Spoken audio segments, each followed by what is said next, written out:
Good afternoon all student class 11th biology. I am Ajay Girhari Mangalam inter college Musafirkhana. मैं आप लोगों को वनस्पत जगत के चैप्टर में सबसे पहले बताया था वनस्पत जगत मतलब पादप जगत होता क्या चीज़ है और इनमें वर्गीकरण कितने प्रकार का होता है वनस्पत के आधार पर।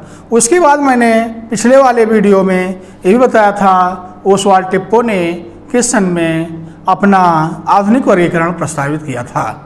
और उसके बाद हमने कुछ सवाल किया है, शैवाल कितने प्रकार का होता है, उसके लक्षण और महत्व को बताया था। आज वाले वीडियो में आपको मैं बताने जा रहा हूँ ब्रायोफाइटा क्या है, ब्रायोफाइटा का लक्षण क्या है, ब्रायोफाइटा का आर्थिक महत्व क्या है।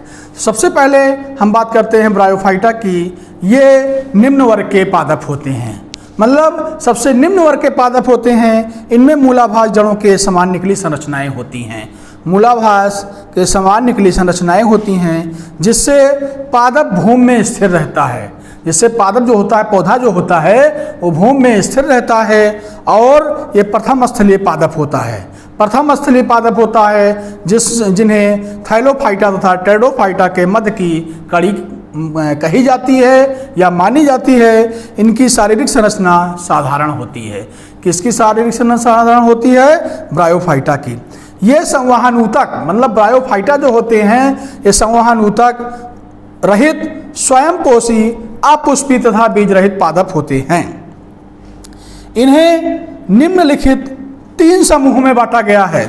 निम्नलिखित 3 समूह में बांटा गया है। इनका पहला समूह है हिपेटिकोप्सिडा।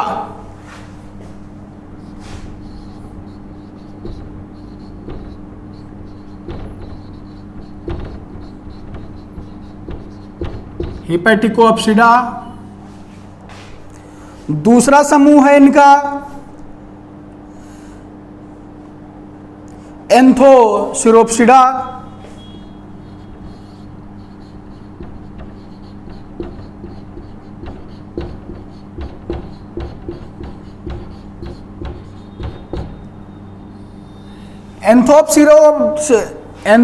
एंथोसिरोप्सिडा का मतलब होता है बेटा लीवरवर्ट।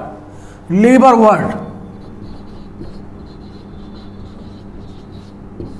और इनका लास्ट जो समूह है उसे बोला जाता है ब्रायोप्सिडा।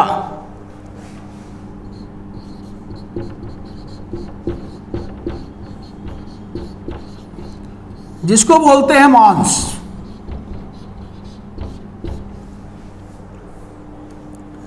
मतलब 3 भागों में विभाजित किए गए हैं। अगला मैं आपको बता रहा हूं ब्रायोफाइटा के लक्षण क्या हैं। ब्रायोफाइटा के लक्षण निम्नलिखित हैं। पहला लक्षण होता है निम्न श्रेणी के ब्रायोफाइटा जैसे आपके लीवरवर्ट का शरीर थाइलसनुमा का शरीर थाइलसनुमा तथा उच्च श्रेणी के ब्रायोफाइटा मतलब मांस। ये उच्च श्रेणी के जो ये आपके उच्च श्रेणी के जो ब्रायोफाइटा है मतलब ब्रायोप्सिडा, ये मांस उच्च श्रेणी में आता है और निम्न श्रेणी में लीवरवर्ट आता है। तो निम्न श्रेणी के लीवरवर्ट का शरीर थैलसनुमा तथा उच्च शरीर के ब्रायोफाइटा जैसे मांस या मूलाभास तना तथा पत्तियों में विभाजित होते हैं। अगला नंबर बता रहा हूं लक्षण में। कुछ ब्रायोफाइटा में पायरिनाइड पाए जाते हैं। पायरिनाइड मतलब एंथोसिरोस। अगला नंबर बता रहा हूं इनमें भोज्य पदार्थ जो होता है स्टार्च के रूप में संचित होता है, मतलब मंड के रूप में संचित होता है। अगला है ब्रायोफाइटा में नर जननांग जो होता है पुंधानी और मादा जननांग स्त्रीधानी कहलाती है। इनमें जनन मतलब ब्रायोफाइटा में जनन निम्नलिखित 2 प्रकार का होता है। पहला जनन होता है कायिक जनन और दूसरा जनन होता है लैंगिक जनन। कायिक जनन युग्मकोद्भिद के विखंडन गेमा ट्यूबर तथा प्रोटीनीमा द्वारा होता है और लैंगिक जनन विषम युग्मकी प्रकार का होता है। उसके बाद हम आपको बता रहे हैं ब्रायोफाइटा का आर्थिक महत्व, मतलब इसका आर्थिक महत्व क्या है। नंबर 1, ये जल अवशोषण गुण के कारण मांस का प्रयोग रोपण में करते हैं और ये मृदा अपरदन को रोकते हैं। आपको क्लास 10th में मृदा अपरदन किसे कहते हैं बताया गया होगा। और अगला नंबर है मांस के पादप। मांस के जो पादप होते हैं, मतलब जो इसके पौधे होते हैं, मखमली चादर के रूप में होते हैं, जैसे उद्यानों में इनका प्रयोग किया जाता है। कुछ ब्रायोफाइटा पादप जंतुओं के खाने के काम में आते हैं। ओके, थैंक यू बेटा। आज मैंने आपको बताया ब्रायोफाइटा क्या है, कितने प्रकार में बटा हुआ है, मतलब इनका जो 3 प्रकार के समूह होते हैं जो स्थल पर रहते हैं, उनके नाम बताया, लक्षण बताया और आर्थिक महत्व बताया। इसको आप लोग बेटा अपनी अपनी कॉपी में नोट कर लीजिएगा।